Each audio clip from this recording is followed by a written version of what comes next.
இயேசுவின் நாமத்தினாலே இந்த மதிய வேளையிலே உங்களை அன்போடு விட வாழ்த்துகிறேன். குயவனே என்ற நிகழ்வின் அடிப்படையிலே ஜெபத்தின் மேன்மையை குறித்து நாம் தியானித்துக் கொண்டே இருக்கிறோம்.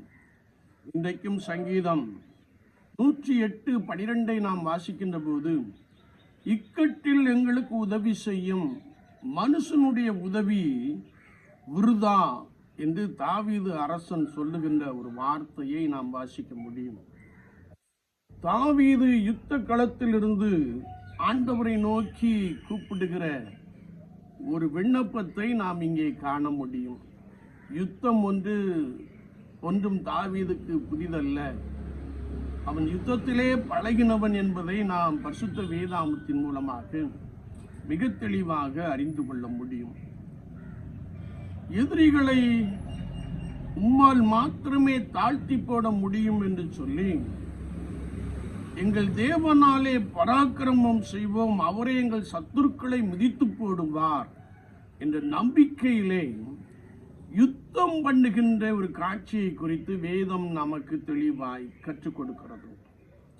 என்னை கேட்டுக்கொண்டிருக்கிற என் அன்பு சகோதரனே சகோதரியே, விசுவாச வாழ்க்கையிலே நான் மாம்சத்தோடு கூட போராடி கொண்டு இருப்போமே என்றால் வெகு நாட்களாக, வெகு ஆண்டுகளாக நாம் போராடி கொண்டிருப்போம். அதிலே நாம் தோல்வியை பெற்றுக்கொள்வோம். ஆனால் நம்முடைய காரியங்களை குறித்து நாம் கர்த்தரிடத்தில் சொல்லுகின்ற பொழுது, கர்த்தர் உங்களுக்காக யுத்தம் பண்ணுவார், நீங்கள் சும்மா இருப்பீர்கள் என்ற வசனத்தின்படியே ஆண்டவரிடத்திலே நம்முடைய காரியங்களை ஒப்படைக்கின்ற பொழுது அவரே நம்முடைய சத்துருக்களை மிதித்து போடுகிறவராக இருக்கிறார். எனவேதான் சங்கீதக்காரன் சொல்லுகிறார், இக்கட்டில் எங்களுக்கு உதவி செய்யும் மனுஷனுடைய உதவி விருதா என்ற வார்த்தையை நாம் தெளிவாய் வாசிக்க முடியும். எருசலேம் நகரை கைப்பற்றுவதற்காக அங்கே சிலுவை போர்கள் நடந்ததை குறித்து நாம் வரலாற்றிலே வாசிக்க முடியும். முஸ்லிம் அரசர்கள் எருசலேமை தங்கள் வசம் வைத்திருந்த பொழுது, நாட்களிலே காணப்பட்ட ரோம பேரரசிலே காணப்பட்ட தந்தையர்கள் ஃபாதர்ஸ் சேர்ந்து சிலுவையை பிடித்து கொண்டு யுத்தம் பண்ணின காட்சியை, புனித பூமியை, பரிசுத்த பூமியை கைப்பற்றுவதற்காக சிலுவையை நம்பி யுத்தம் பண்ணி அதை கைப்பற்றின காட்சியை குறித்து நாம் தெளிவாய் அறிந்து கொள்ள முடியும். எனவே நம்முடைய வாழ்க்கையின் ஒவ்வொரு நிலைப்பாட்டிலும் நான் ஆண்டவரையே நோக்கி பார்க்கின்ற பொழுது, குறிப்பாக இக்கட்டில், சோதனையில், போராட்டத்தில் நாம் கர்த்தரையே நோக்கி பார்க்கின்ற பொழுது அவரே நமக்கு சகாயராயிருந்து நமக்கு ஒரு ஜெயத்தை கொடுக்க போதுமானவராக இருக்கிறார்.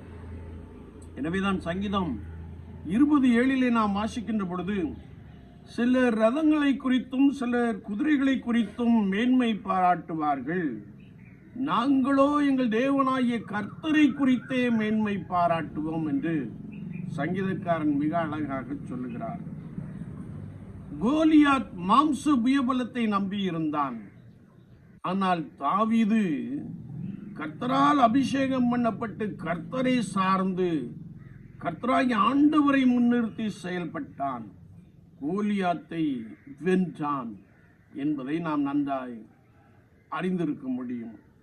2 நாளாகமத்தின் புஸ்தகம் 20:12 வசனத்தை நாம் வாசிக்கின்ற பொழுது, யோசபாத்துக்கு விரோதமாக அம்மோன் புத்திரர், மோவாபியர், இன்னும் கீழ நாட்டு தேசத்தில் உள்ள எல்லாரும் அவனை வளைந்து கொண்டார்கள்.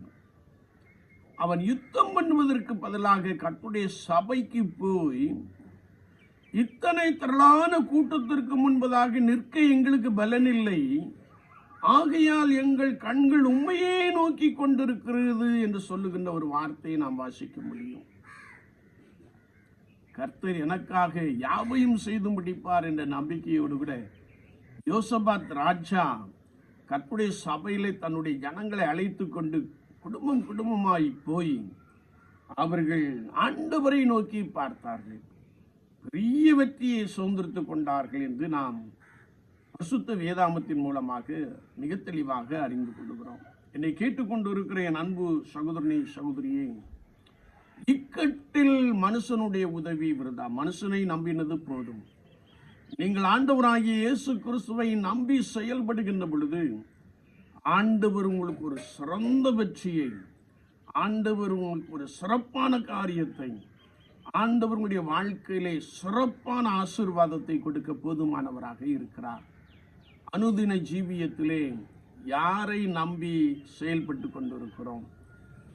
தங்களுடைய மாம்ச உயர்பலத்தை நம்பினால் அது தோல்வியிலே முடிவடையும் என்பதை குறித்து வார்த்தை மிக தெளிவாக கற்றுக் கொடுக்கிறது.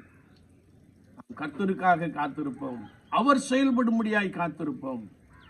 இக்கட்டில் மனுஷனுடைய உதவி விருதா. இக்கட்டில் ஆண்டவரே எங்களுக்கு உதவி செய்கிறவர் என்று நம்பி காத்திருப்போம். அவர் உங்கள் நடுவிலே பெரியவராக இருந்து உங்களுக்காக சிறப்பான காரியத்தை செய்வார். ஆண்டவர் அவ்விதமான கிருபைகளை நம் ஒவ்வொருவர் மீதும் பலமாய் வைப்பாராக. ஆமீன், ஆமீன்.